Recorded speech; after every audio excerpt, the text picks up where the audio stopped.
Il est parti. 2h15. Tu as encore un moment? Bah, 10 minutes. Eh bien voilà mon petit vieux, tu as vu le phénomène. Ah, moi je ne t'ai parlé de rien avant le repas et à table je me suis retenu tant que j'ai pu pour que tu aies une idée nette du personnage et qu'on ne vienne pas encore me reprocher d'être le fautif et d'exaspérer monsieur. Il y a longtemps que tu ne l'avais pas vu. Tu gardais sans doute le souvenir d'un enfant, et bien maintenant tu as vu le jeune homme, enfin si j'ose dire. Coiffure de chien savant qu'il a l'air de porter en équilibre sur la tête comme une pièce à monter, une chaîne de poule de luxe au poignet, une bague grosse comme ça, un mouchoir, les jaune à faire crier un cacatoès. Avec ça, un mépris au coin des lèvres, mais cet air de pape offensé dès qu'on se permet de lui adresser la parole. Mais t'as vu ça? Tu l'as vu, hein? Mon fils, mon vieux, ça me ressemble, hein? Allez, tu restes baba. Et voilà comment ils ont été faits, ceux-là. Voilà la nouvelle génération. Et regarde-moi, je porte un costume tout simple, hein, j'en fais faire un tous les 2 ans. Mais tu as vu la chemise à jabot de monsieur et la coupe choisie de son veston, hein? Ah oui, et tu as vu les carreaux de ses chaussettes et l'ineffable couleur de sa cravate. Ah non. On se lève la peau 20 ans de sa vie à vendre des appareils de chauffage pour arriver tant bien que mal à élever ses enfants, et là brusquement, parce qu'il a poussé à celui-là 4 poils au-dessus du nez, tu retrouves à ta table une espèce de prince oriental qui daigne de temps en temps relever la paupière et laisser tomber un mot. Voilà la vie, mon vieux. Bah, pour moi, t'as plus trop bien fait de rester garçon. Hein. Mais non. Tu n'es pas de mon avis? Mais écoute, je trouve que tu exagères beaucoup en ce qui concerne Charles. Ah mais ça serait pareil. Enfin, pareil. Tout en appartenant à un type exactement opposé. C'est autre chose. Elle tient le milieu entre le mécano et les quatzars. Alors, toujours sale comme un cochon, du fusain des couleurs plein les doigts, un morceau de poème qui dépasse d'une poche, une pile électrique d'une autre, et je te parle pas des bobines de fil de fer roudantées toujours en caoutchouc et autres saloperies. Hein. Non, elle c'est le peintre, poète, inventeur. Alors je ne sais pas dans laquelle des 3 spécialités elle atteindra la gloire, mais alors pour le moment elle se donne aux 3. et puis, tu n'as pas vu aujourd'hui, mais moi je te le dis, c'est kiff-kiff, hein. Pour elle, personne n'existe sur la Terre. Si tu n'as pas le bonheur d'être Rimbaud, Edison ou Picasso, voilà. Picasso.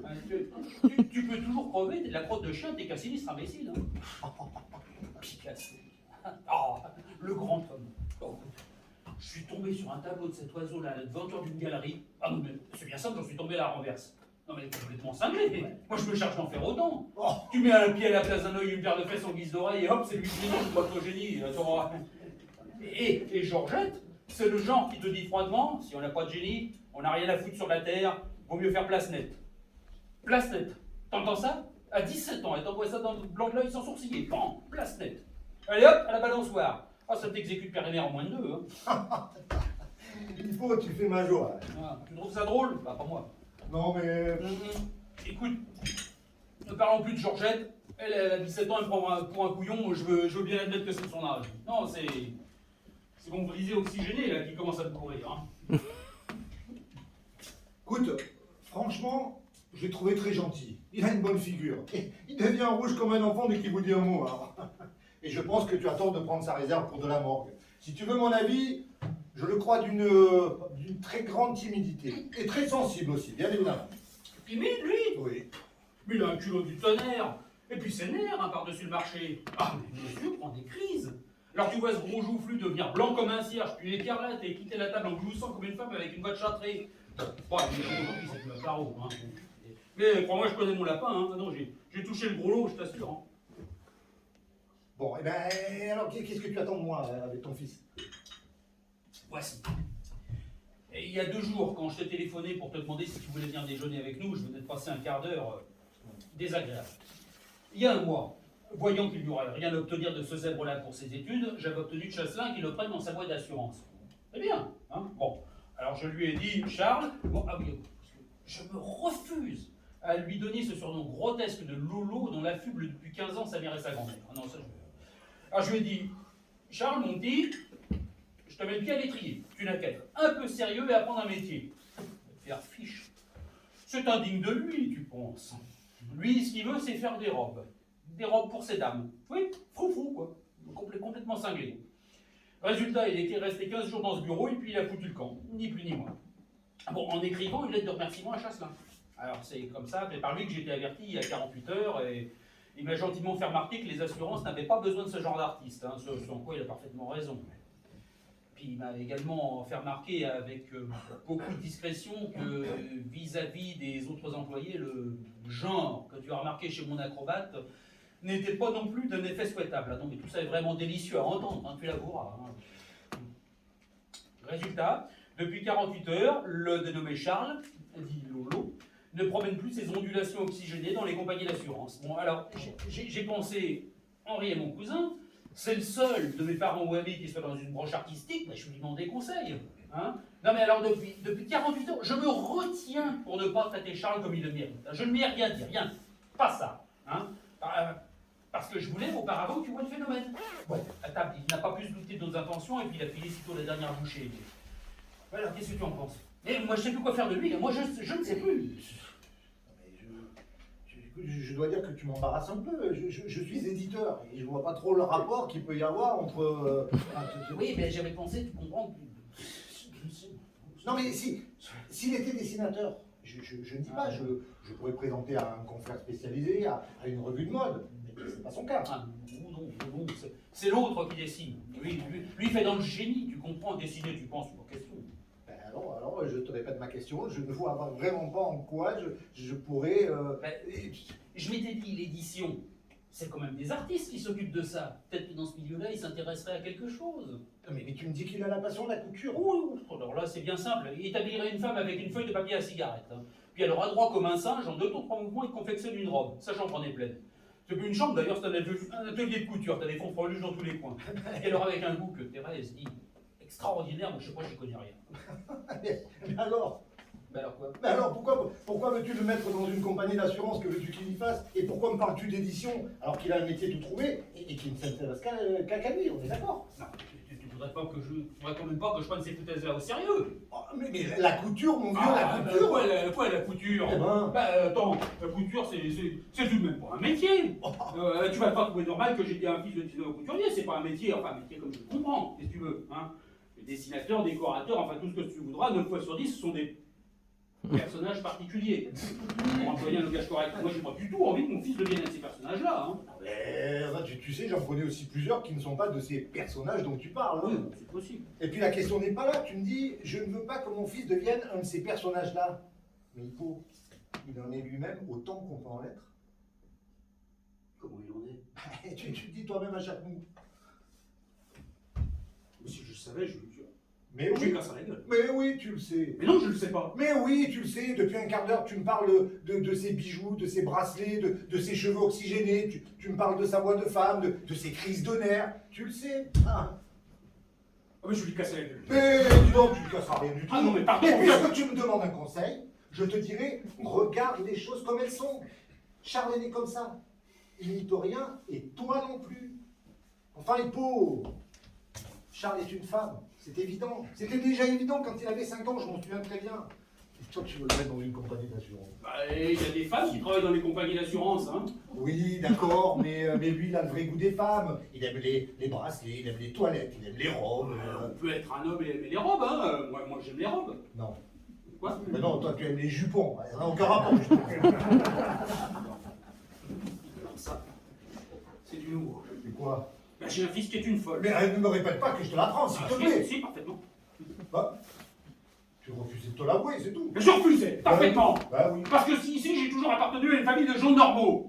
Parce que si notre grand-père, qui est un magistrat, vivait encore et puis qu'il ait arrivé une chose pareille, qu'on lui ait annoncé que son arrière-petit-fils était couturier, Eh ben, qu'est-ce qu'il aurait fait? bah, il en serait tombé raide sur le coup, Eh ça. ben, ça aurait tout arrangé. Avec toi aussi, ça s'arrangera. Et tu seras pas obligé d'en mourir. Ah bah, t'as l'estomac. Moi, je trouve que rien ne s'arrange, au contraire.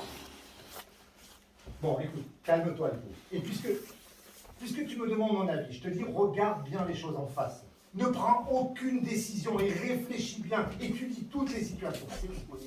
Moi, je trouve dégoûtante ces choses. Ignoble, révoltante, si tu veux mon avis. Bon, Non, moi, je le fous dehors ce soir même de ce petit salopard avec ses groupes de tresse et sa gueule de j'en foutre. Je lui montrerai la couleur de ma cravate, moi, ce brunel. Je lui apprendrai comme tout le monde. Moi, je te le file à ton coup de pied quelque part, voilà. bon, calme-toi. Calme-toi. Tu es un emporté, tu te mets toujours en colère. Mm. D'accord? Je te dis, réfléchis bien. Et puis tu trouveras une solution. Voilà. Ah! Bon, allez, je suis désolé, je dois y aller si, Ah oui. si je vais être à l'heure de mon rendez-vous. Oui, bah écoute, Merci. Mais de quoi, Hippo? J'ai entendu quelques cris. Tu piques encore une petite rage, si je comprends bien. Bah, C'est moins qu'on puisse dire et qu'il a un caractère violent. J'en foutrais, moi, du caractère violent. Et un vocabulaire toujours choisi. Le vocabulaire, j'emmerde. Tout à fait. Avec lui, c'est du ping-pong, la balle revient toujours. Bah, quand je n'ai pas entendu crier nom de Dieu et le mot de Cambronne 20 fois dans une même journée, je sais que quelque chose ne va pas. Il a pris froid, il coupe une grippe, il a un peu de fièvre. Aujourd'hui, c'est semaine anglaise. Vu la température à 10h30, eh bien, nous en compterons bien 20 de plus d'ici ce soir. sacré Hippo, il ne change pas, hein. Toujours plein de fougue. Hein. Il gueule du matin au soir. Parfait. Et donc, tu permettras de te répondre que si je gueule, comme tu dis, c'est que j'ai des raisons de gueuler. Dites-moi, j'espère bien. Le comble serait d'être d'entendre gueuler pour rien. Bon, allez, au revoir Hippo, je m'en vais, je suis obligé d'y aller. Je suis désolé de partir si vite, mais Ne vous il est mettez déjà trop tard maintenant. Ah oui, ne vous mettez pas en retard. Merci beaucoup. Salut Hippo. Au revoir. Thérèse.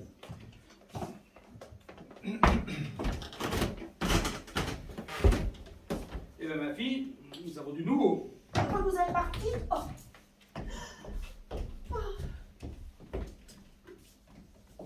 Je le trouve tout à fait charmant. Un garçon si discret, si bien élevé. C'est dommage qu'il ne soit pas marié, il aurait fait un mari adorable. Oui, nous avons du nouveau.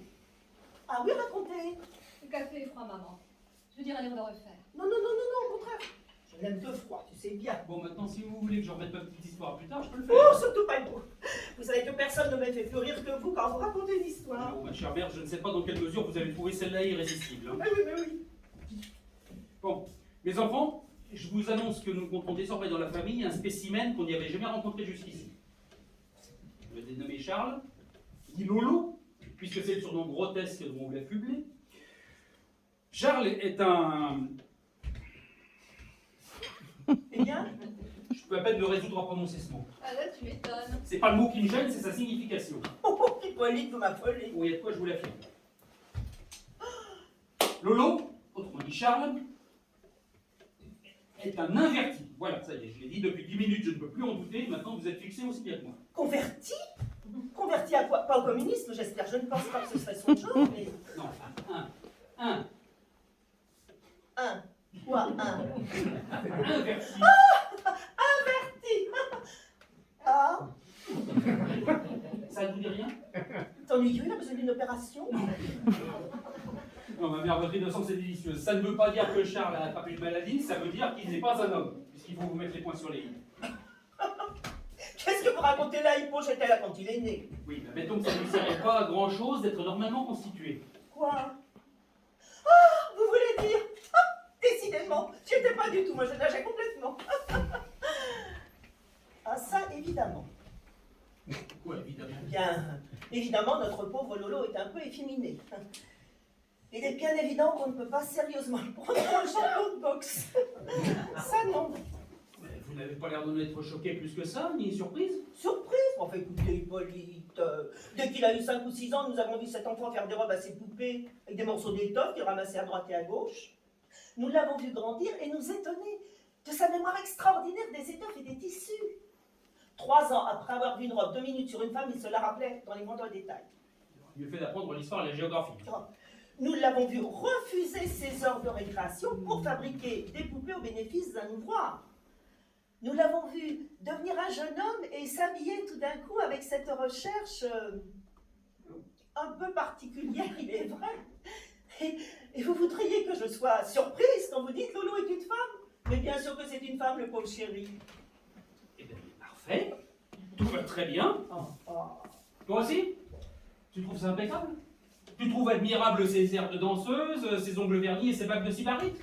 Tu trouves parfait d'avoir un fils qui passe probablement aux yeux de bien des gens pour la reine des folles? Eh bien moi je regrette, mais je suis pas d'accord, figurez-vous. Moi j'ai peut-être mon mot à dire, moi aussi. Et que mademoiselle est sénère ou non, moi je le dirais. C'est un peu tard. Quoi? Je dis, c'est un peu tard. Tu aurais pu t'y prendre un peu plus tôt. Ça se passera pas comme ça, moi je t'en fiche mon billet. Tu non celui. Oh, comme vous parlez gras, Hippolyte. Il y a Depuis longtemps. bientôt 20 ans que nous vivons ensemble, j'avoue, je m'y habitue. Je ne crois pas que ça change, si vous voulez le savoir. Moi j'emploie des mots qui expriment ma pensée, et s'ils sont gras, comme vous dites, ben, ça prouve au moins que je ne suis pas efféminé. Mon langage est un langage viril qui dit ce qu'il veut dire. Pour un étranger, cela pourrait aussi faire comme si tu sortais d'un corps de garde. Mon ami, tu parlerais pas autrement. D'ailleurs, avouons-le, à part maman, nous te suivons sur ce chapitre. Moi aussi, je parle comme une lavandière. Les enfants, ah, Ton langage viril nous a marqués. Hein, je parle comme il me plaît et j'ai de leçons à recevoir de personne. Moi, je peux passer la tête haute devant bien des gens qui ont un langage de vieille marquise, mais qui n'ont pas la conscience aussi nette que la mienne. Et que tu emmerdes. Et que j'emmerde. À pied, à cheval. Parfaitement. Je connais le couplet. Je te dis, nous sommes dans un corps de garde. Oui, ben, j'ai le langage rude et imagé des gens qui n'ont pas passé leur vie à prendre le thé à jouer au bridge. Bon, tu n'aimes pas le thé, tu ne connais pas le bridge. J'ai fait la guerre, la vraie. Et pas comme ces petits messieurs qui se la coulaient 12 dans leur bataillon de fils d'archevêque avec des bottes bien cirées, moi, dans la bif, comme les petits copains, avec de la boue dans les godasses et des boîtes de sage à tous les repas. Hein. Ouais, tu n'avais qu'à être officier si cela coulait si douce. Non, madame, pas officier. Pas officier du tout, même. Moi, j'ai jamais cherché à prendre du galon. Tu l'as cherché, parce que tu étais sergent-chef. Je n'appelle pas pour en prendre du galon avoir des sardines de sous-off. Hein. Là, encore une fois, je ne vois pas pourquoi tu as tenu absolument à en rester là. Parce que... Parce que tu ne pouvais pas faire autrement. Non, pas parce que je ne pouvais pas faire autrement. Parce que, pour tout te dire, j'ai toujours eu horreur de ces gens-là, moi, qui te parlent. Des officiers. Des officiers, puis de l'armée en général. Puis spécialement des officiers anglais, tiens, avec leur thé, leur badine, et cette façon de vous regarder du haut de leur grandeur. Moi, j'étais le pauvre couillon de bras français qui se fait casser la gueule. Voilà ce que j'étais. Exprès. Parfaitement, exprès. Je te dis, à ta place, j'aurais fait exprès d'être lieutenant. Oui, mais ça n'aurait pas empêché, tu sais. Hein. Il y en a tout de même qui se sont fait casser la gueule, heureusement. Hein. Bon, de toute façon, tu n'as rien de cassé. Ben oui, en fait, c'est vrai. Tu le regrettes peut-être. Oh, Hippolyte, comment pouvez-vous dire une chose pareille? D'abord, je vous ferai remarquer que vous vous êtes connu et marié après la guerre. Possible à ma femme de regretter qu'un éclat de vue n'ait pas eu le bon esprit de supprimer celui qui se trouve aujourd'hui être son mari. Hein. Elle n'aurait ainsi jamais eu l'occasion de faire sa connaissance quelques années plus tard sur une plage du Midi. Allons, Hippolyte. Oh, cet été-là était charmant. Et vos fiançailles, le sort du bal des cocotiers, très gai. Oui, ben votre fille doit souvent regretter de ne pas avoir une jambe cassée cet été-là. Hein. Le jour où tu cesseras de dire des âneries dans ce goût-là, tu me feras plaisir. Oh, mais je dis ce que je pense. Allons. Et probablement ce que tu penses. Hippolyte, je vous défends de vous disputer ainsi avec Thérèse. Mais c'est elle qui me répond tout le temps, hein, vous pouvez le remarquer. C'est vrai, Thérèse te répond, tu ne devrais pas. Je réponds pour que tu ne fasses pas de monologue. Sous prétexte que tu es en colère, tu tournes comme un ours entre les fauteuils et tu parles seul. Ça dure 1 heure, parfois jusqu'à une demi-journée. Comme nous sommes seuls, hein, et qu'il n'y a pas 10 salons dans la maison, bah, j'ai mis prendre part, et dire bon mot, maman petit chien de temps en temps. Et ça nous fait ce qu'on appelle une conversation. Et d'ailleurs, je ne vois pas ce que cette histoire d'officier de sergent-major est venue faire au milieu. De quoi était-il question? Je ne sais plus. Il était question de Lolo, si vous Ah. voulez bien vous le rappeler. Et je disais que les choses n'allaient pas se passer comme ça. Ah, t'aurais mieux fait de garder ta langue dans ta poche, nous voilà partis. Ah, mais je ne crierai pas. Je ne crierai pas du tout. Je dirais simplement que je vais lui apprendre à vivre, moi, mademoiselle. Je vais lui donner des bagues, des bracelets, lui faire faire une permanente, il va voir ça et pas plus tard que ce soir. Qu'est-ce que tu vas faire? Je vais le foutre à la porte, si tu veux savoir. Il ira danser la danse du ventre et jouer des castagnettes avec ses breloques. Oui, il voudra, mais pas chez moi. Simplement, le foutre à la porte. Simplement. Ah, mais j'irai pas par 4 chemins, hein. Monsieur ne veut pas travailler comme tout le monde, monsieur veut mener la grande vie, et il s'imagine qu'en tortillant des morceaux de tissu à sa façon, hop, le coup de pouce du génie, les cas, ils vont lui tomber tout droit dans la bouche. Et alors? Alors, eh ben, qu'il essaie. Il apprendra ce que c'est que la vie. Et il s'apercevra déjà que c'est pas si facile de la gagner sa vie, ce que ces petits messieurs n'ont pas l'air de savoir du tout. Alors quand il aura pris 2 ou 3 coups durs dans les gencives, peut-être qu'il commencera à trouver que la maison avait du bon. Et que son imbécile de père n'avait pas tout à fait tort quand il s'inquiétait de son éducation et qu'il cherchait à lui inculquer 2 ou 3 principes. Alors il comprendra qu'un homme doit être un homme. Et pas une espèce de pantin oxygéné toujours préoccupé de froufrou, franfreluche et autres âneries de cette espèce. Ou alors s'il ne le comprend pas, il n'aura plus qu'à tirer les chèvres. Ce qui veut dire... Ce qui veut dire que... Bon, alors tout ça, toute cette scène depuis un quart d'heure, parce qu'au cours d'une conversation, tu as découvert, ou plutôt tu as accepté, ou tu as été forcé de reconnaître, parce qu'il te l'a dit sans doute. Ce que tu sais parfaitement depuis déjà des années, que Loulou n'est pas un garçon comme les autres. Et c'est pour ça que tu décides de le foutre à la porte, comme tu dis. Mais c'est parce que je ne veux pas d'un fils qui soit une... Allô? Oui? Comment vas-tu, les noix? Hein? Mille excuses, chère madame. Non, je me mets à vos pieds et vous présente, mais non du tout, mais j'ai un appareil absolument détestable qui déforme les voix d'une façon. Je vous présente mes respectueux hommages. Hein? Mais très bien, je vous remercie. Du tout, je ne vois pas comment vous pourriez jamais me déranger, c'est toujours pour moi un plaisir de vous entendre. Hein? Dites-moi, dimanche prochain? Ah, Mon Dieu, madame, croyez bien que je suis très sensible à l'honneur que vous me faites, mais oui, mais l'an dernier, j'avais bénéficié de la valeur symbolique de l'objet que j'avais à vendre. On renvoie chaque année la photo dédicacée du président. Vous me reprisez de confusion. Talent était bien le grand mot.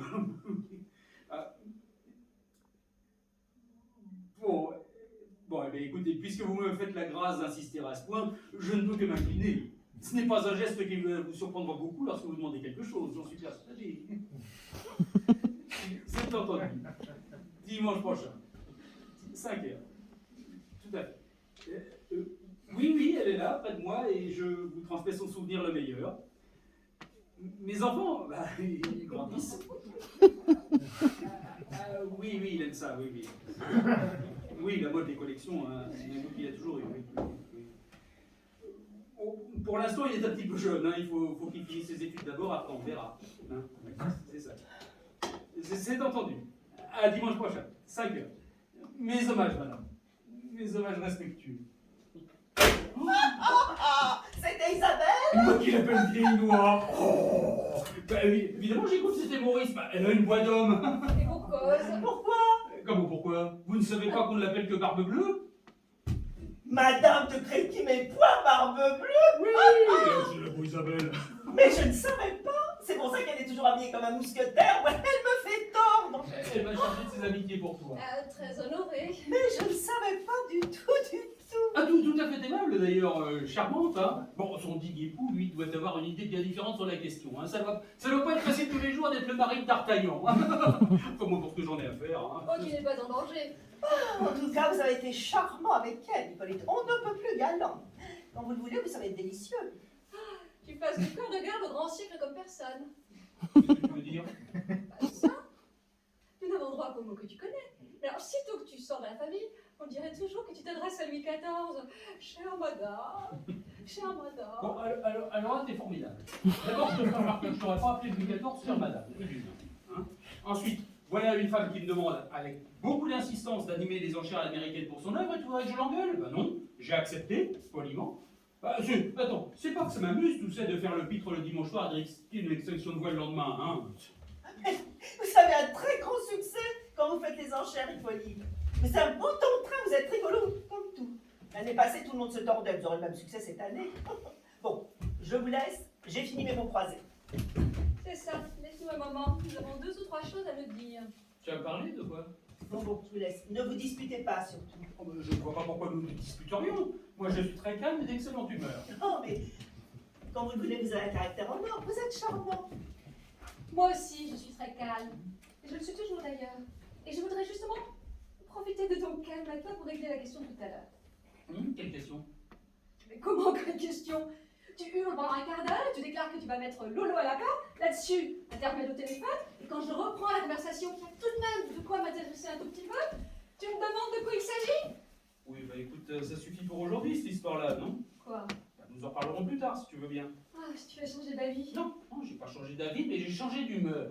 Hein, maintenant, j'ai pris ma décision, je suis maître de moi, et j'y pense plus, c'est tout. Et tu te prépares à aller au cinéma peut-être? Je ne prépare à rien du tout, je parle d'autre chose, simplement. Eh bien, pas moi, si tu permets. Eh oh, tu vas peut-être me casser les oreilles, Ah, hein. mais oui, justement. Je ne vois pas pourquoi tu détiendrais là-dessus un monopole. J'ai 2 ou 3 choses à te dire. Tu les entendras. Et calmement. Je t'écoute respectueusement. Je te dirais tout d'abord que si tu avais des projets pour ta soirée, tu peux les mettre à exécution sans attendre Lolo pour le jeter dehors, parce que Lolo ne rentrera pas ce soir.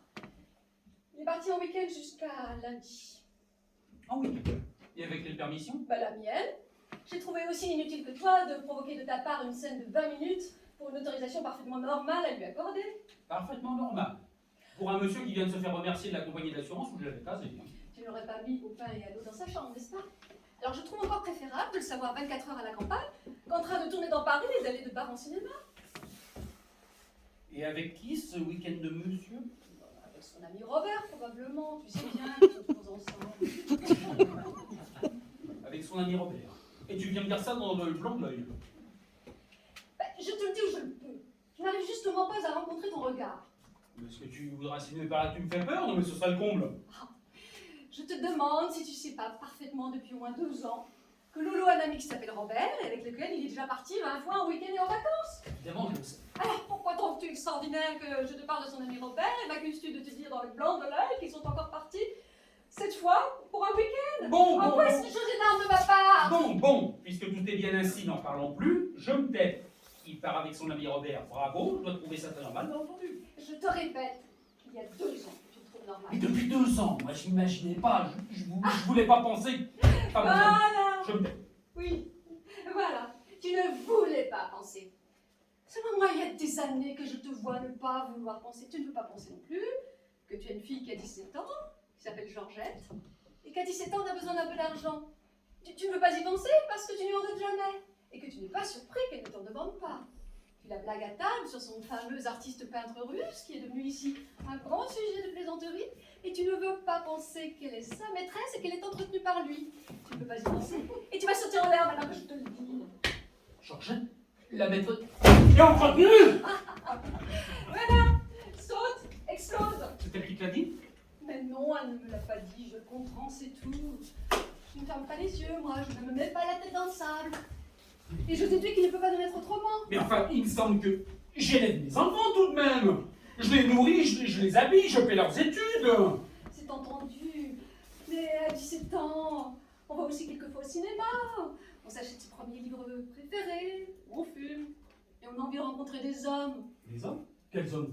Eh bien, justement, tu sais le danger que peuvent courir ces filles avec le genre d'homme qu'on trouve quand on n'a pas d'argent. Parce que tu t'imagines qu'on n'a encore pas autant. Oh, tu comprends parfaitement ce que je veux dire. Bon! Mais alors réjouissons-nous! Elle couche avec son peintre russe, la voilà délivrée des dangers de la rue! Allez hop, un petit pas de danse! Ah, c'est ça, plaisante un peu. Elle est entretenue par son peintre russe. Elle est forte celle-là! Hein. Ah, comme ça, tu arranges tout. Et tu pouvais pas en parler plus tôt? Mais chaque fois que je t'en ai dit un mot, tu m'as répondu par une boutade. Ici, tu passes ton temps à plaisanter, à dire des gaudrioles sur tout ce qui peut être sérieux, et à jurer sur ce qui n'a aucun intérêt. Ah bah, je te remercie infiniment. Mais je te dis comme je le pense, parce que tout à l'heure, à propos de Lolo, tu as eu le toupet de mettre en avant tes principes et l'indication que tu lui avais donnée. Parfaitement. Eh bien, je te répondrai pas que justement, tu ne t'es pas occupé de leur éducation, ni à l'une ni à l'autre. Ah non, mais je te défends d'eux! Non, jamais! Et ne proteste pas! Parce que là, c'est moi qui me mettrai en colère. Et ça ne sera pas une colère qui tombera comme par enchantement parce que la baronne machin truc m'appellera au téléphone, hein, je te le garantis. Moi aussi, pour une fois, je hurlerai. Et tu te tairas! Jamais, jamais tu ne t'es chargé de ce qui s'appelle l'éducation. Jamais tu n'es seulement allé voir un de leurs professeurs, c'est moi qui m'offrais la corvée. Et les devoirs à la maison, c'était encore moi, le soir. Et dans la journée, tu reprisais les chaussettes. Je reprisais les chaussettes. Tu as de grands principes et tu nous as 100 000 fois rebattu les oreilles avec ton grand-père, ta magistrature et tout ce qui s'ensuit. Seulement à table. Tu ne parlais jamais de tes études à toi que pour dire les blagues que tu faisais tous ces sinistres idiots et emmerdeurs qu'on appelle les agrégés. Pour les imiter en faisant le clown et pour déclarer « J'aimerais mieux crever la gueule ouverte qu'appartenir à ces traces de cuistre ». Et tu imagines ensuite avec quel sérieux ils écoutaient le lendemain leur professeur. Tu parles de ton service? C'était pour fulminer contre cette bande de vaches, de salopards et de je ne sais quoi qu'on appelle les militaires, avec encore quelques imitations clownesques à l'appui. Et tu t'es révolté ensuite. Parce qu'un jour, Lolo t'a déclaré qu'il se débrouillerait d'une façon ou d'une autre, mais qu'il ne mettrait certainement jamais les pieds dans une caserne. Ah, tu t'es indigné ce jour-là. Tu as traité de tout. Tu as mis en avant la France, l'honneur. Tu as parlé de la décadence des nouvelles générations. Seulement lui avait compris que tu pouvais toujours crier que ce que tu disais n'avait aucun sens. Mais quand doivent-ils vous prendre au sérieux? Quand vous faites les pitres ou les professeurs de morale? Tu auras fini, tu me feras signe. Hein. Oh, je pourrais t'en dire encore pendant longtemps. Tu l'as vu comme moi commencer à porter des bagues ridicules et se coiffer quelquefois de façon insensée. J'ai essayé de mon côté d'y faire quelque chose. J'ai obtenu un ou deux résultats. C'est peu. Mais au moins je ne prétends pas être une éducatrice. Toi, tu t'es mis en colère. Tu l'as insulté. Tu l'as tranquillement bravé. Le lendemain, tu faisais celui qui n'y pensait plus. Tu acceptais. Jusqu'à la prochaine colère qui n'avait pas plus de portée que la première. Voilà. Ta fameuse éducation, si tu as besoin que je t'ouvre aussi les yeux sur elle. Voilà.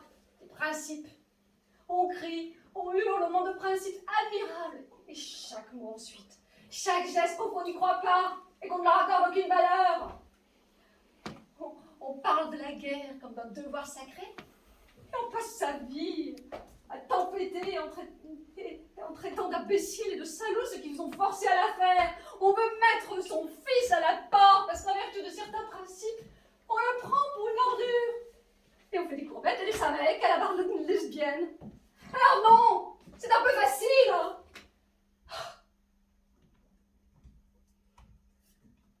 Moi aussi, j'aimerais mieux que Lolo soit un garçon comme les autres.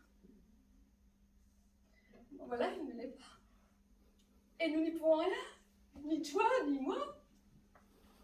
Et justement, parce qu'il ne l'est pas, il est plus fragile, plus sensible qu'un autre sous ses airs de gros joufflus.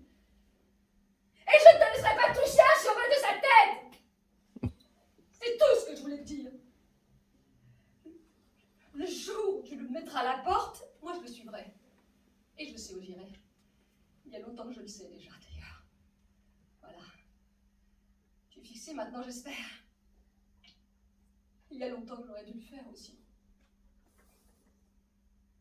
C'est à cause des enfants que je suis là.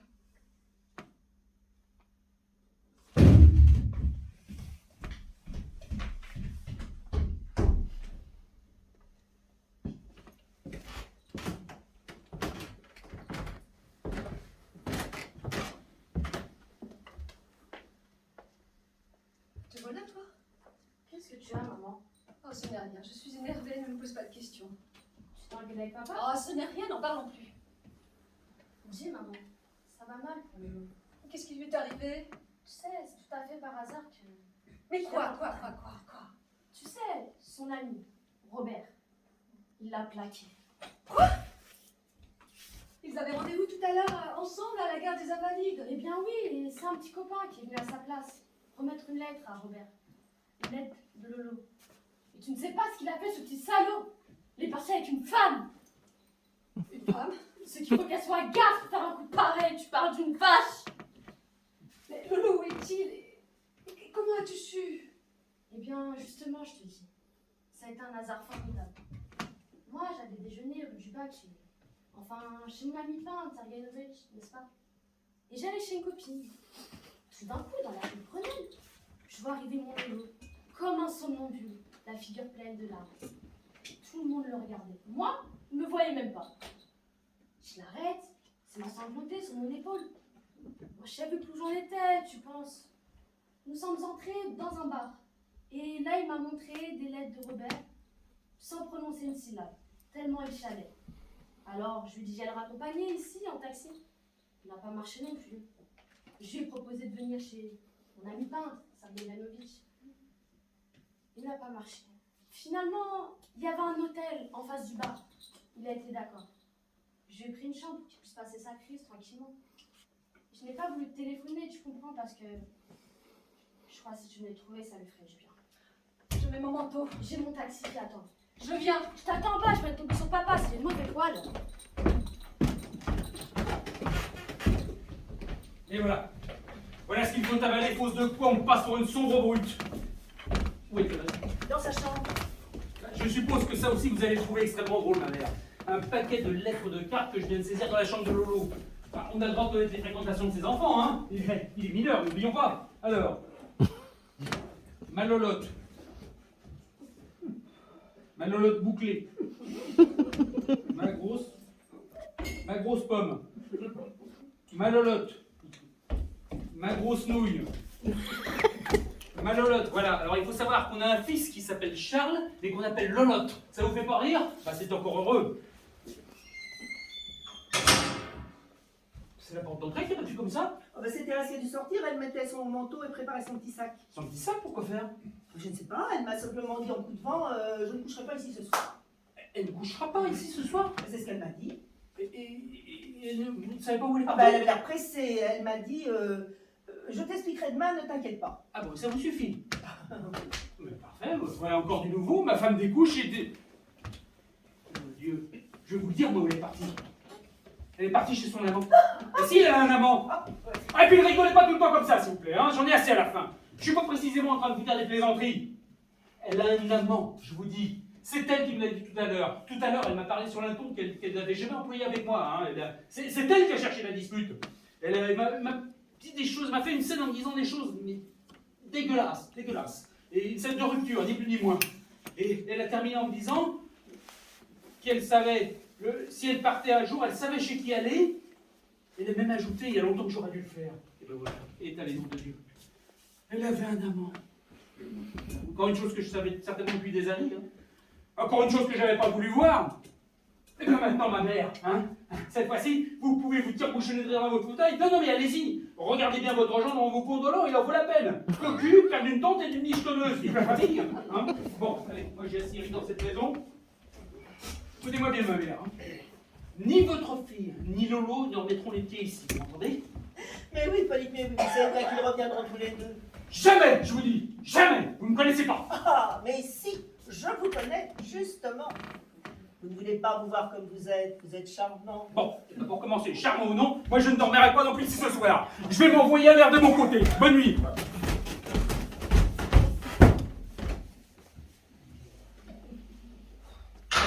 Ma grosse pomme. Ils sont terribles à cet âge-là.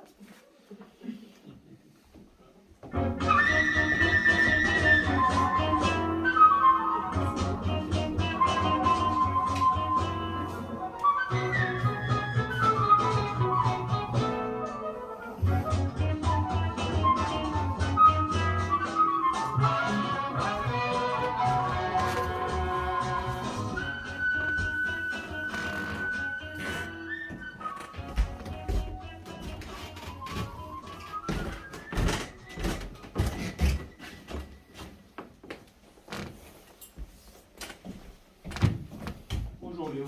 Ah, bonjour, monsieur. J'ai fini, monsieur. Je m'en vais.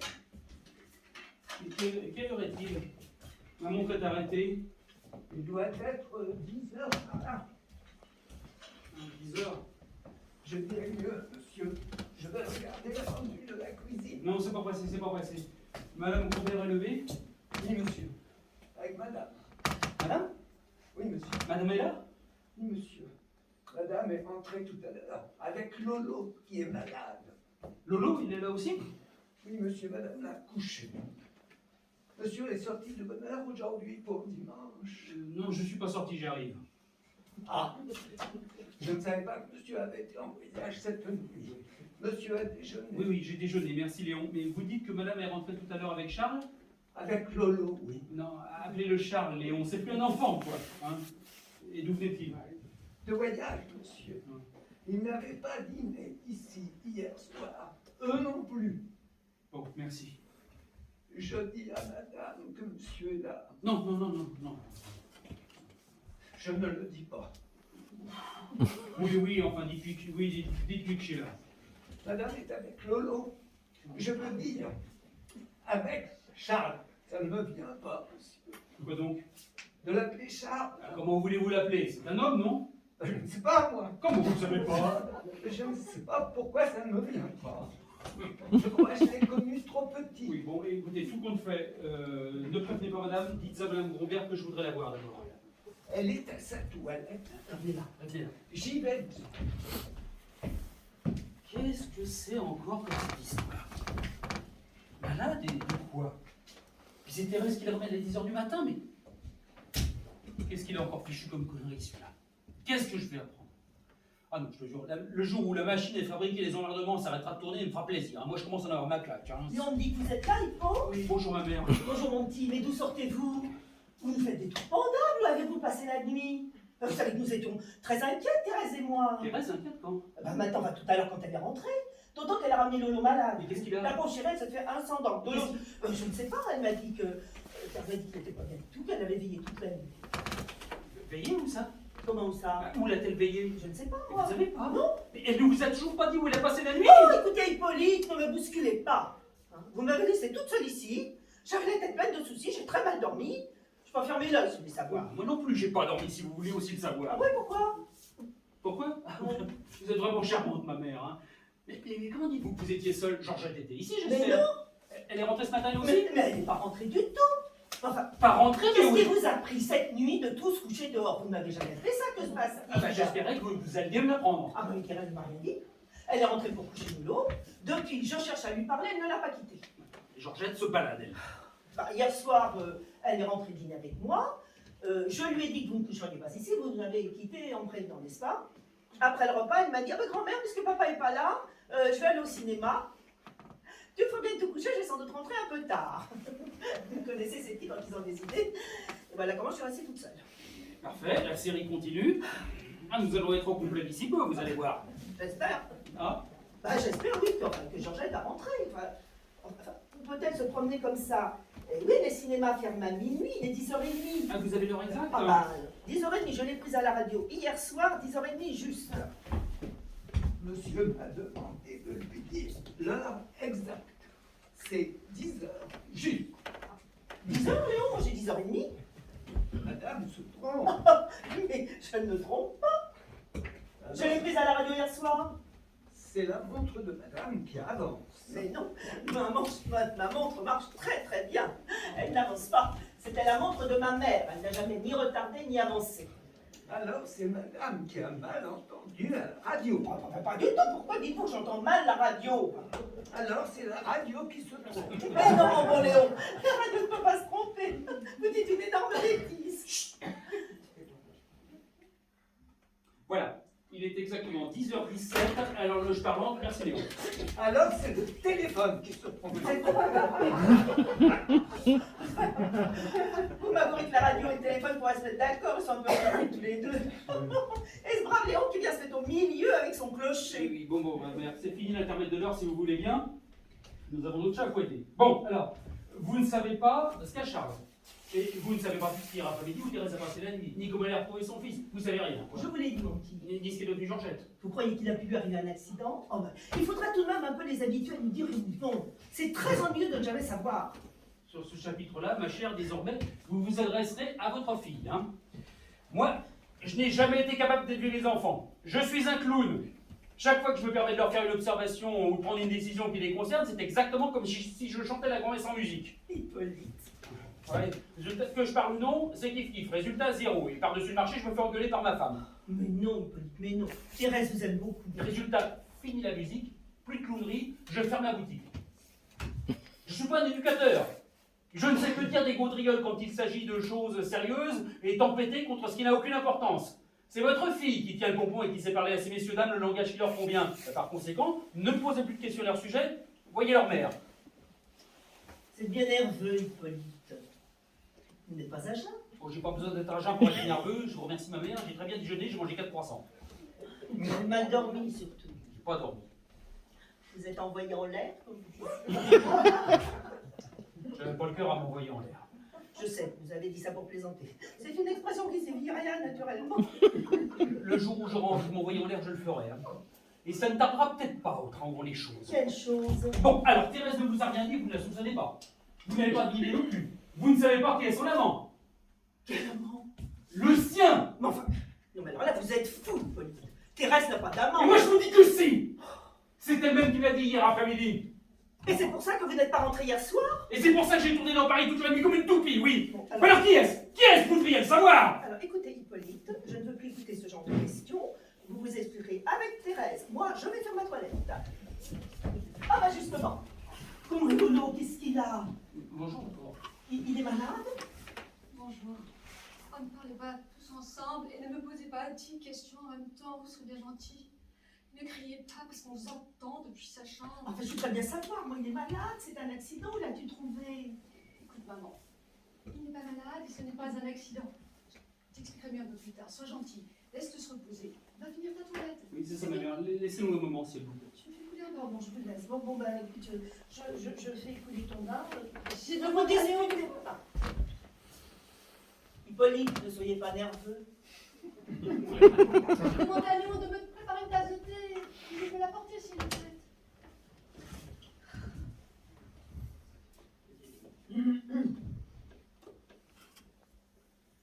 Si tu peux cependant me donner quelques mots d'explication, tu me feras plaisir. Où avez-vous passé la nuit? Et comment as-tu retrouvé Charles qui était parti en week-end? Il n'est pas parti en week-end. Ah, mais ça, je te remercie, j'avais compris. pas parti en week-end et son ami l'a quitté, voilà. Qu'est-ce que ça veut dire, son ami l'a quitté? Bah, ça veut dire son ami l'a quitté. Tu ne sais pas ce que c'est qu'une rupture? Eh bien voilà.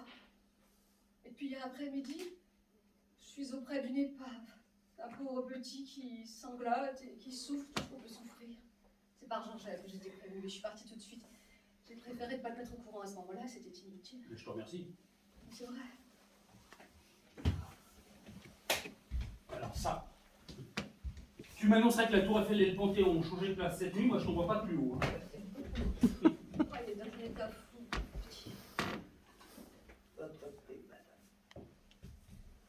Non, je ne tomberai pas de plus haut. Et tu m'avoueras que c'est formidable tout de même. Quoi? Ben quoi? Mais tu le demandes? D'être là, tranquillement, en train de nous dire que notre fils vient d'être plaqué par son ami, et de t'entendre dire le pauvre petit est dans un état fou, comme s'il s'agissait d'une histoire culturelle. Oh, tu sais, naturel ou non, moi je ne vois qu'une chose. Ce petit être souffre comme nous n'avons peut-être jamais souffert, ni toi ni moi, heureusement pour nous. Ouais, formidable. Alors, allez, ça y est, il inaugure le mal d'amour. Formidable. Il a décroché le cocotier. Avant lui, personne n'a connu ça. Hein. Si tu l'avais veillé toute la nuit, tu n'aurais pas envie de plaisanter, je t'assure. Formidable. Quoi, formidable? Tu ne comprends pas ce que c'est qu'un drame et tu ne sais pas qu'à cet âge-là, ce genre de drame frise la tragédie. Lolo aimait, qu'est-ce que tu veux que je te dise? Il aimait d'amour. Je m'en suis aperçue depuis hier après-midi. Il réagit comme n'importe qui dans ce cas-là. Comme n'importe qui? Comme une maîtresse plaquée? Comme une femme? Allez, dis-le. Et après, que ce soit comme une femme ou comme une bête, et c'est plutôt comme une bête d'ailleurs. Une seule chose compte, c'est sa douleur et l'état dans lequel il est, malheureux. Tu vois que ça, toi. Enfin, parce qu'il n'y a pas autre chose à voir.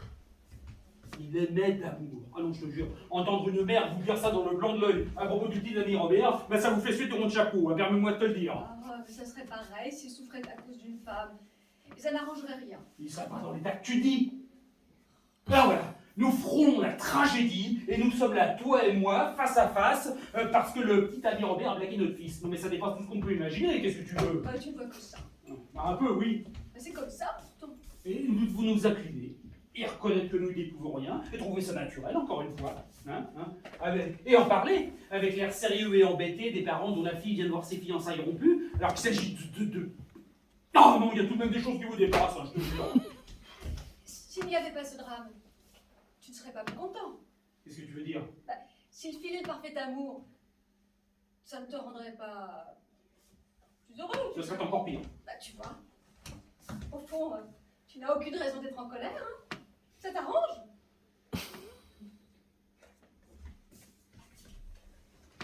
Qui est ce Robert? Je n'en sais rien, moi, un ami à lui. Tout ce que je sais, c'est qu'il a quitté Lolo pour une femme. Pour une femme? Ouais. Ah bah ça m'a l'air d'un beau rôle de coco celui-là alors. Ah bah c'est du propre. Bah, si tu étais son père, je suppose que tu te réjouirais de le voir rentrer dans le droit chemin. Ah, je voudrais bien le connaître son père. Hein. C'est le termeur surcommandable. Tiens, je le vois d'ici. C'est aussi recommandable que toi. Oh bah ça m'étonnerait. Ça m'étonnerait beaucoup. Oh, c'est du joli monde, tiens, pour ça. Non, il y a des heures où on voudrait quelque chose pour balayer toute cette saloperie. Faites-moi place nette, bon Dieu. Un peu d'air. Tu parles du père ou du fils? Oh, tous, père, fils, je m'en fous. Tous dans le même panier. Oh, je leur apprendrai à vivre. Moi, je le mènerai au pas, tu verrais ça.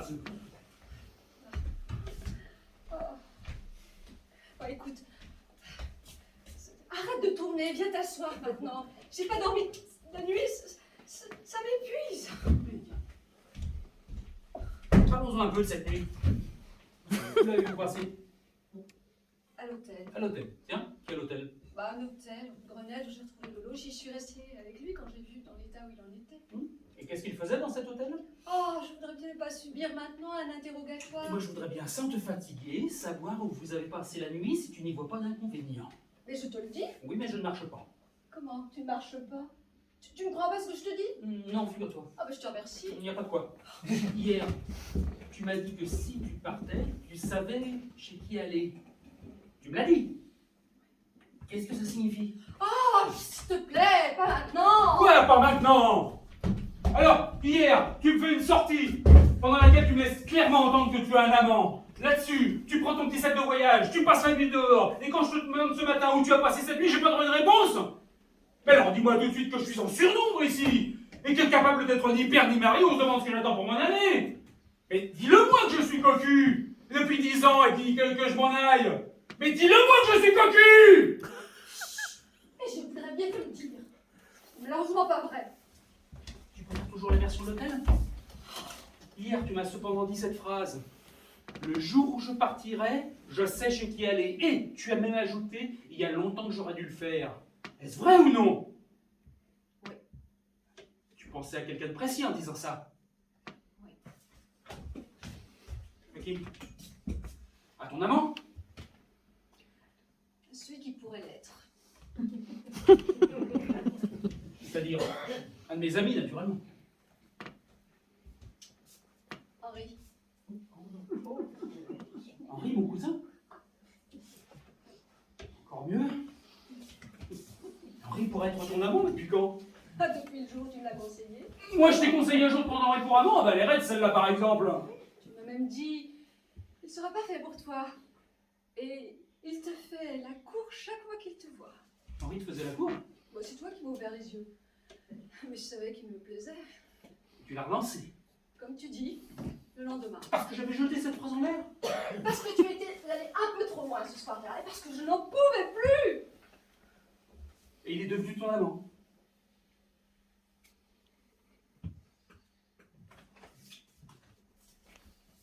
Il est devenu ton amant, oui ou non? Il m'a fallu de sérieuses raisons pour résister, je t'assure. Il n'est pas devenu mon amant parce que j'ai senti que dans ce cas-là, je ne supporterais plus de vivre ici et je serais obligée de t'abandonner les enfants. Henri l'a compris. Et il m'a offert le plus naturellement du monde de venir me réfugier chez lui quand je le voudrais, si un jour je me rendais l'existence trop odieuse. Il va passer. Fais attention d'ailleurs, hein. Il est temps le jour où tu te décideras. Mais nom de Dieu, mais de quoi il se mêle celui-là? J'aurais peut-être été capable de le voir, non, si je te rendais la vie odieuse. Alors je n'ai plus qu'à me demander si tu l'as fait exprès. Je t'ai rendu la vie odieuse? Tu ne t'en es jamais aperçu, non?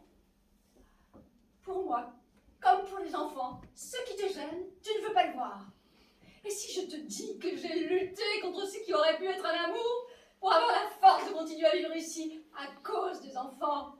Si je te dis que tu m'as tué de cris, de vociférations et de grossièreté pendant 20 ans, et que pendant 20 ans, j'ai presque chaque soir envie de tout envoyer promener, toi, maman, la maison et les gosses, tu me répondras encore que tu ne savais pas et que tu ne t'en étais pas aperçu? Alors tant pis, puisque tu veux tout apprendre. Eh bien, sache-le. Hier, après la scène que nous avons eue, quand j'ai su ce qui arrivait à Lolo, j'ai fait un sac. Et j'ai décidé d'aller passer cette nuit-là chez Henri. Et je te jure bien que c'était dans ses bras que je comptais passer cette nuit-là. Ah, tu l'as échappé belle, hein? Et c'est à Lolo que tu le dois. Dans l'état où je l'ai trouvé, il n'a plus été question de rien. Pas même de quitter l'hôtel sans lui. Et tu ne l'avais pas volé. C'est trop facile de toujours faire l'autruche et de faire comme si on n'avait rien vu. Vous avez des yeux, vous aussi, les hommes. Et si vous ne voulez pas vous en servir, eh bien tant pis, tant pis. Encore une fois, tu n'avais que ce que tu méritais. Elle est forte celle-là. Alors, c'est peut-être ma faute si j'ai un fils. Tais-toi, je t'en supplie, tais-toi maintenant. Mais non, je ne me tairai pas. Je te demande si je suis pour quelque chose dans le fait que Charles soit comme... J'en sais rien. Moi non plus, je suis pour rien. C'est pourtant bien nous deux qui l'avons fait. Je commence à me le demander. Mais là-dessus, inutile de creuser la cervelle. Hein. Et de toi, je te le garantis. Jamais personne dans ma famille, jamais. Et ça aussi, je te le garantis, n'a eu des mœurs contre nature. Tiens, ça vient d'être ton oncle Alfred que j'en serais pas autrement étonné. Il a toujours l'air d'un foulé celui-là, avec sa manière de frétiller du croupion là. Ah tiens, parbleu, c'est lui le salopard. Et moi, jamais personne de mon côté, hein. Ton bain chaud des fraises, dépêche-toi, tu sais que la baignoire perd. Mais on lui a pas foutu un bouchon à ça depuis le temps qu'on en parle. Mais ça viendra, Hippolyte, ne vous énervez pas. Ne crie pas, je t'en prie, la porte est ouverte. Je crierai si je veux. Oh non.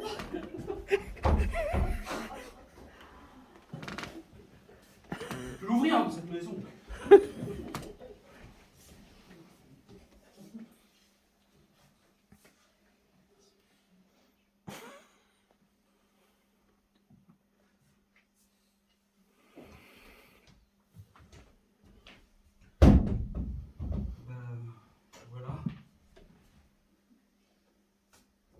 somme. Mes enfants, votre mère doit avoir raison. Je suis qu'un imbécile. Juste bon à m'emporter et puis à faire le malheur de ceux qui l'entourent. Mais depuis 20 ans, moi, j'ai eu qu'un seul souci. C'est celui de parvenir à gagner de quoi vous élever correctement. J'ai toujours été torturé à l'idée que sur ce point, vous puissiez me reprocher l'un ou l'autre la plus petite négligence. J'avais pas fait de brillantes études, moi. J'ai toujours eu à me débattre tout seul. Mais sitôt marié, moi j'ai mis toute mon énergie, tout mon amour propre à tenir coûte que coûte un rang convenable. Voilà. Alors j'ai travaillé. Chaque soir, je rentrais fatigué, énervé par mes préoccupations de la journée. Je maîtrisais pas mes nerfs. Et que j'ai su que vous rendre la vie odieuse à tous et que votre mère a été auprès de moi la plus malheureuse des femmes. Pareil que tout ça aussi me crève les yeux depuis longtemps et jusqu'à maintenant, je n'avais pas voulu voir. Mais maintenant, tout est clair.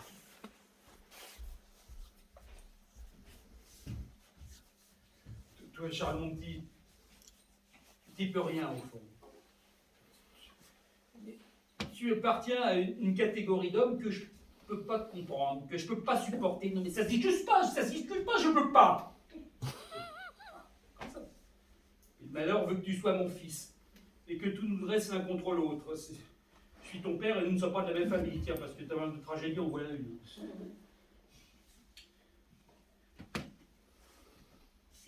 Je voudrais t'admettre comme tu es. Puis je voudrais aussi t'aimer. J'ai envie de te gifler à chaque fois que tu passes à côté de moi. Pourtant, tu sais ce que tu souffres. Ben, je trouve que moi aussi. C'est pour ça que je peux te parler sur ce ton que tu connais, garde ma part. Hein. J'ai aimé ta mère, tu sais. Je crois bien que malgré toutes mes colères, tous mes emportements, je l'aime encore. Je l'aime. Elle est ma femme. Tu sais, mon petit, en ce moment, je suis plus près de toi que...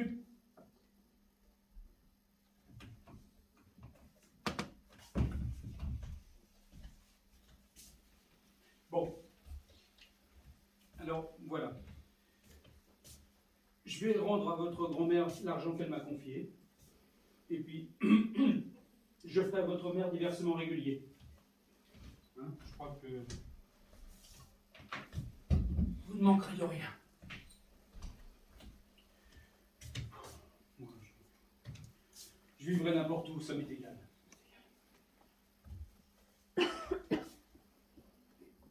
Puisque je vous ai rendu si malheureux, je vous demande pardon.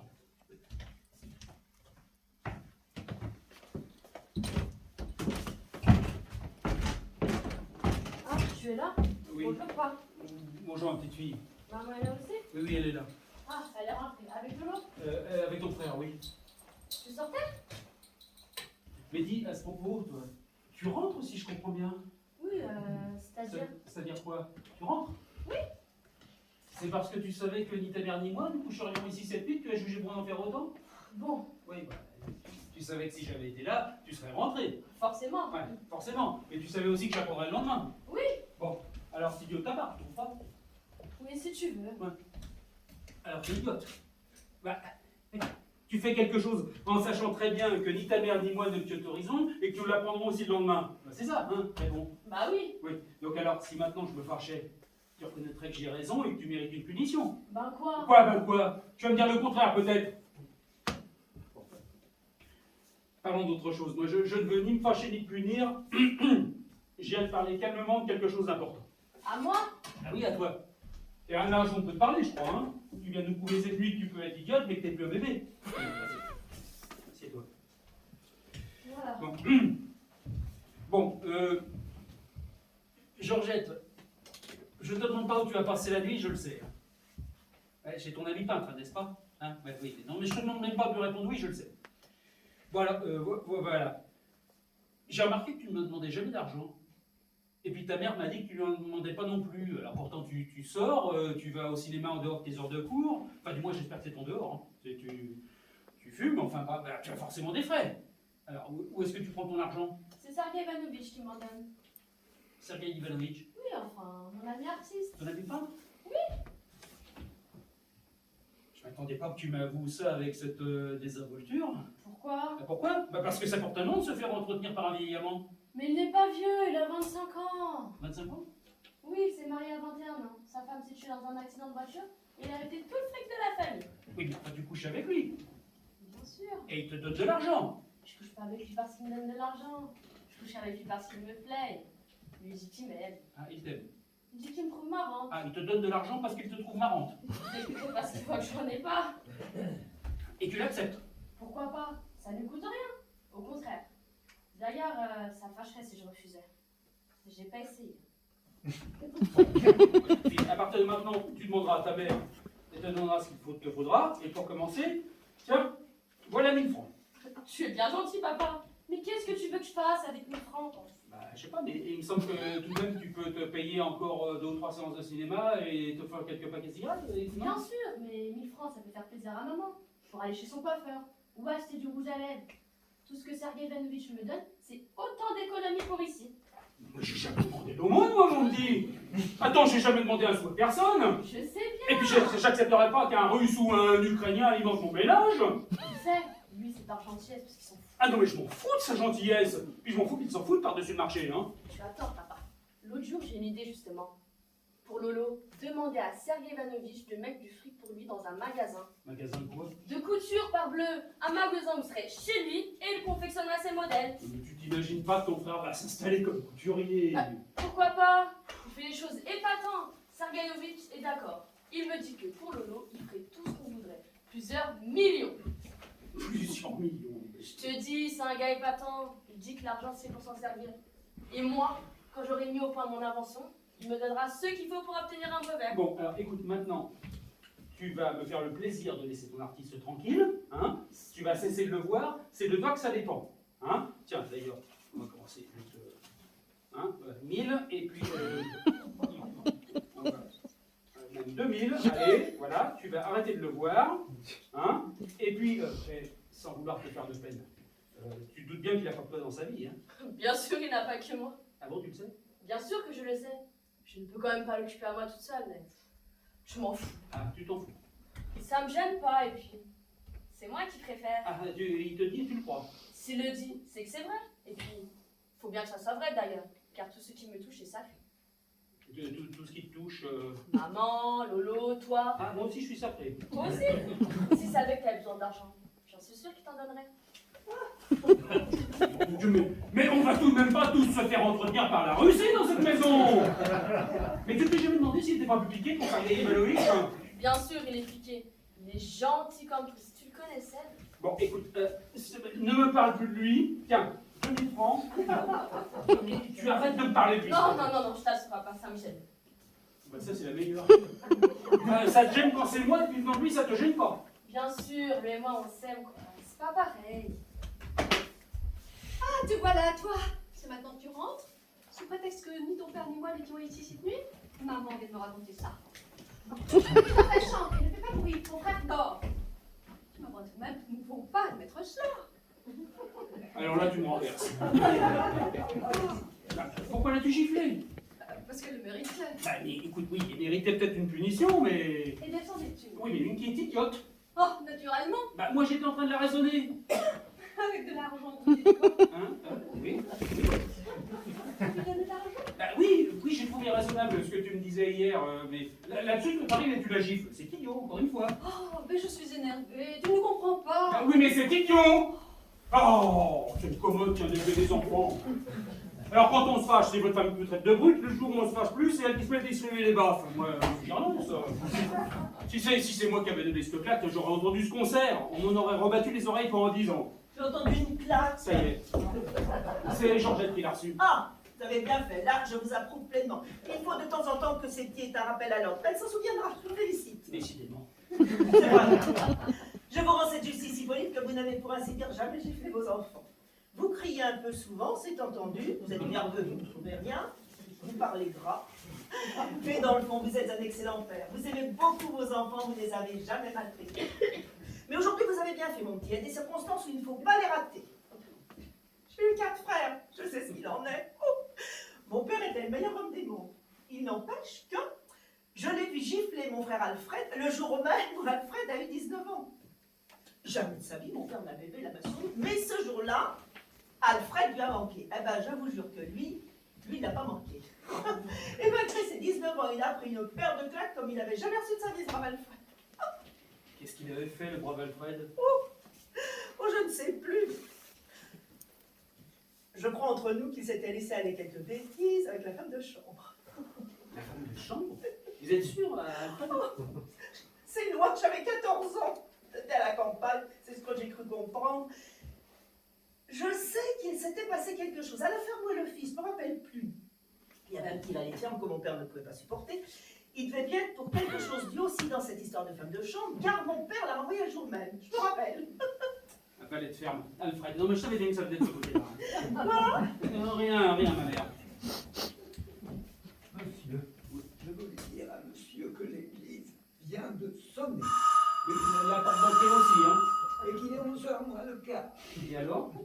Et alors la pendule de la cuisine va bien. Oui, bon, occupez-vous de la porte d'entrée. Hein. J'y vais, monsieur. Je peux passer par là si monsieur le permet. Je me retire, je n'aime pas les visites du matin. C'est un principe. À votre aise, ma mère. C'est un principe, c'est un principe.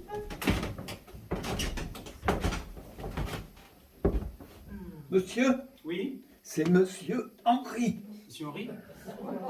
Il m'a demandé si vous étiez là, je lui ai dit oui. Vous auriez mieux fait de... Bon, faites-le entrer.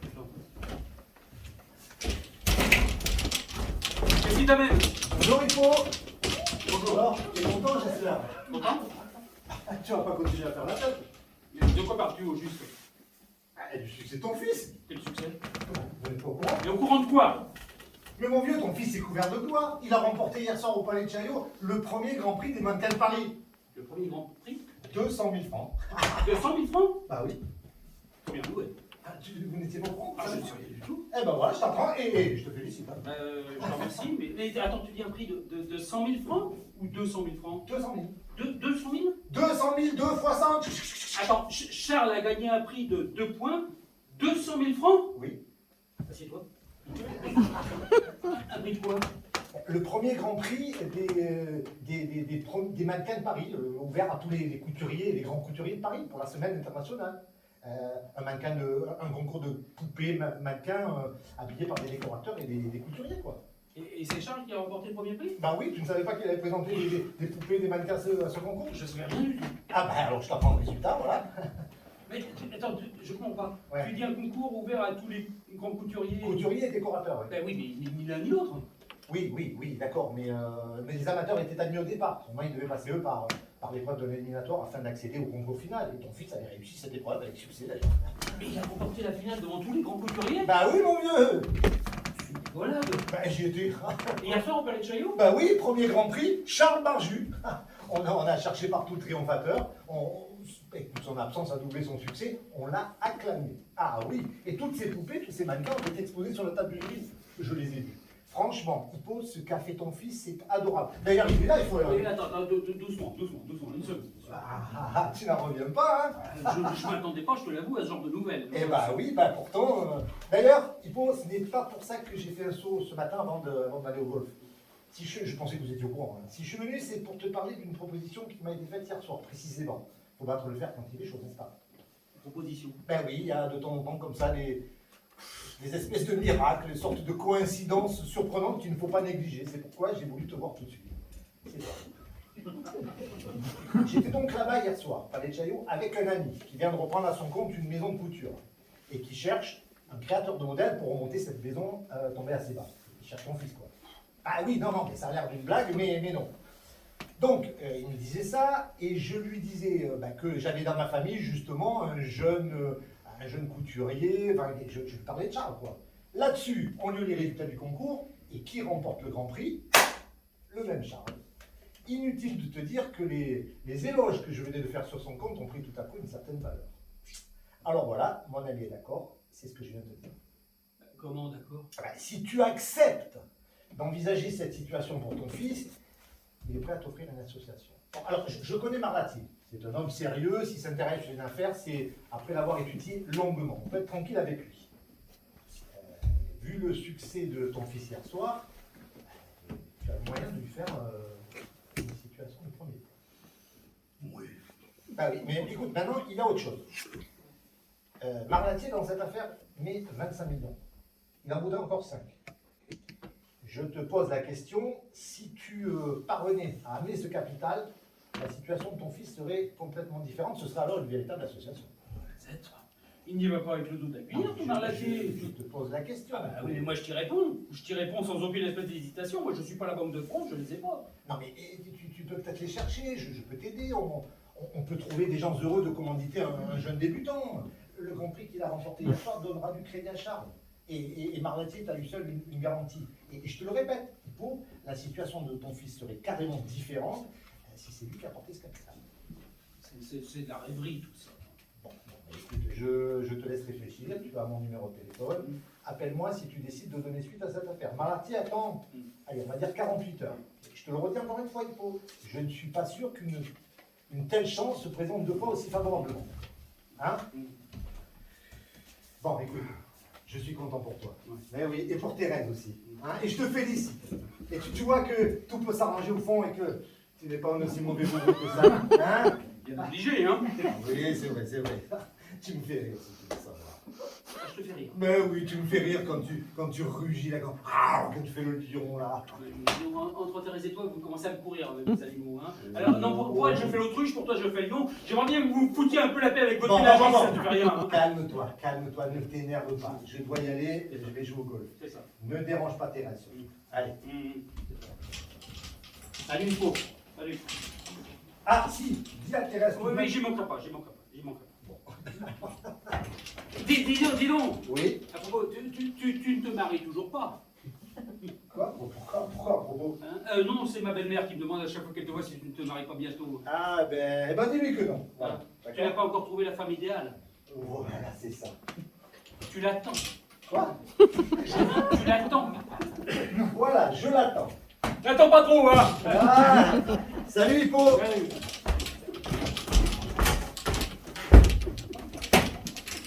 On va te bouffer, moi, du lion. Qu'est-ce qu'il est temps pour aller fabriquer avec une poupée, celui-là? Et il gagne 200 000 francs avec une couillonne de ce genre? Ah non, c'est vraiment la peine d'aller se crever la paillasse toute la journée à vendre des appareils de chauffage. On vous colle 200 000 francs et un premier Grand Prix, je vous demande un peu, parce qu'un gamin a tortillé des robes sur des poupées. Mais quelle époque? Non mais c'est vrai, on le dit pas assez, on vit une époque de fou, hein? Ouais, pendant ce temps-là, il fait la dame aux camélias sur son lit et il meurt d'amour, son nouille-là, hein? Georgette, elle doit être en train de râler à cause de sa gifle. Georgette? Oui, papa. Dis-moi, je viens d'apprendre une histoire à tomber de la lune. Il paraît que ton frère a gagné le premier Grand Prix d'un concours de mannequins hier au Palais de Chaillot. Les mannequins de Paris? Oui, c'est ça. T'es au courant? 200 000 francs si ça te fait rien. 200 000 francs. 200 000. 200 000? Oui, ton frère a gagné un prix de 2 points, 200 000 francs. Formidable! Tu savais qu'il s'était présenté? Il avait été reçu aux éliminatoires il y a 15 jours. Ah, t'étais au courant? Il voulait faire une surprise. Ah oui, pas touché, hein? Il voulait sûrement qu'on ne te le dise pas s'il avait eu le prix. Oui. Et il a eu le premier prix, je l'ai eu. Oui, attends, doucement. Tu n'es pas content? Bah, content, si, je suis content. Mais bon, seulement attention, hein. Moi, je le connais, ton sybarite de frère, hein. Pour un peu, il va croire que c'est arrivé, il va se prendre pour un pharaon, hein. Bah écoute, c'est arrivé justement. Quoi? Qu'est-ce qui est arrivé? Bah 200 billets d'abord, et puis c'est déjà ça, et puis ça peut être formidable pour lui. Ah, ça va être formidable, avec ce mot-là à la bouche. Oui, ce qui est formidable, c'est la connerie des gens qui claquent 200 000 francs en l'air comme ça pour un concours de poupées. Ça, oui, c'est formidable.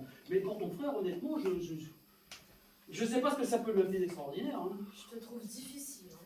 Ben oui, mais je réfléchis. Je me pose des questions. Écoute, je voudrais être sûr que tout compte fait, ce qui arrive à ton frère vaut la peine de se réjouir. Et s'il va pas avoir la tête complètement tournée parce que le jury de la couture lui a collé un premier prix, là, d'abord, si tous les grands couturiers participaient à ce concours, comment est-ce ton frère qui a pu avoir le premier prix? C'est une histoire invraisemblable. Ah, c'est toi qui m'apprends. Mais c'est Henri qui vient de me l'annoncer. Bah alors, tu vois Mais je vois quoi? Tu vois bien que c'est vrai. Mais je dis pas que c'est pas vrai, je dis que c'est incompréhensible. C'est une histoire invraisemblable. Mais puisqu'elle est Et vraie. puisqu'elle est vraie, elle est encore plus invraisemblable. Qu'est-ce que tu veux que je te dise? J'arrive à le Oui, attends, une seconde. Allô?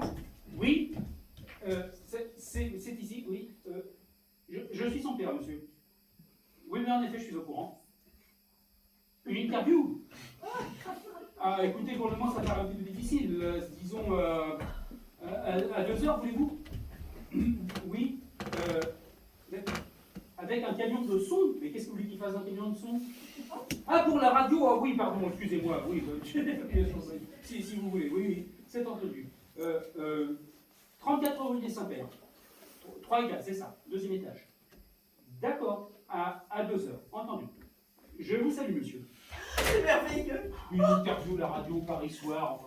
Georgette vient de me raconter. Oui. 200 000 francs, mais c'est la fortune, Hippolyte. 200 000 francs, oui. Mais oui, oh, j'ai toujours dit que Lolo était verni. C'est vrai, ce Oui. qu'il fait, il le fait sans avoir jamais appris.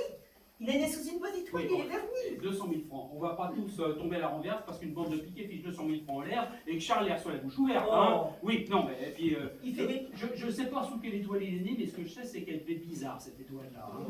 On peut reconnaître qu'il fait des choses ravissantes. Hein. Oui. Il a des doigts de fée, Lolo, c'est une fée.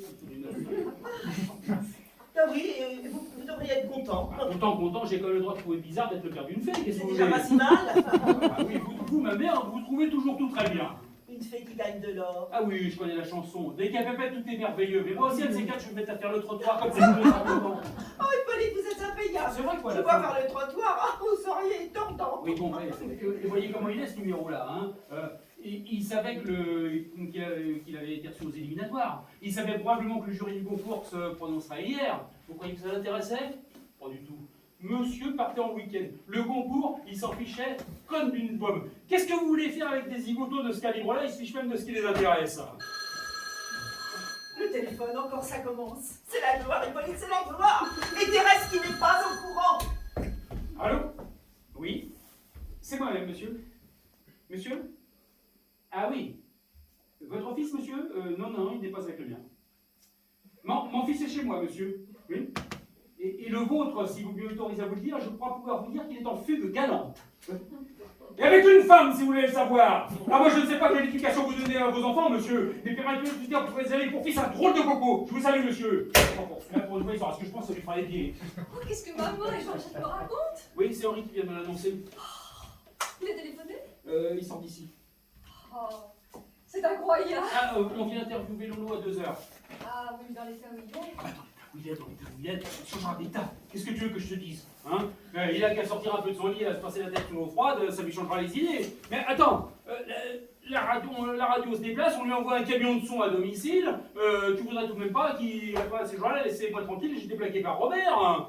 Non, pour une fois, il se comprendra et puis il ne mourra pas. Voilà. Hein? Bon. On s'arrangera. Ah oui. Et Henri est venu exprès pour nous annoncer ça. Hein? Oui, il passait dans le quartier, alors il est monté. C'est gentil. Qu'est-ce que ça peut lui apporter de bien, ce petit? Je sais rien. Bah, c'est tout de même un succès, un résultat extraordinaire. Tu es contente? Bah, évidemment. En tout cas, ça ne pouvait pas mieux tomber. S'il y avait des suites heureuses de ce côté-là, eh ben, ça serait distraction après ce qui est arrivé. Quelle suite veux-tu qu'il y ait? Bah, je pensais. Tu as pris ton bain? Oui, ça va mieux. Et toi, tu ne fais pas ta toilette? Moi? Tu n'es pas rentré cette nuit, il paraît. Oui, Nous sommes dit des choses bien désagréables. Essayons d'oublier tout ça. Si nous pouvons. Et la trasée? je crie pas pour le plaisir, tu sais. Oh, je sais, je sais. En tout cas, dis-toi bien une chose, c'est que je serai jamais cocu. On verra. Quoi? N'en parlons plus. Et va prendre ton bain. Oui, non, envoie-moi Jean-Jacques d'abord. Oh, tu ne vas pas l'attraper, c'est fini l'histoire de la gifle, nous nous sommes expliqués et Non. embrassés. Je voudrais lui parler. C'est bon, je te l'envoie.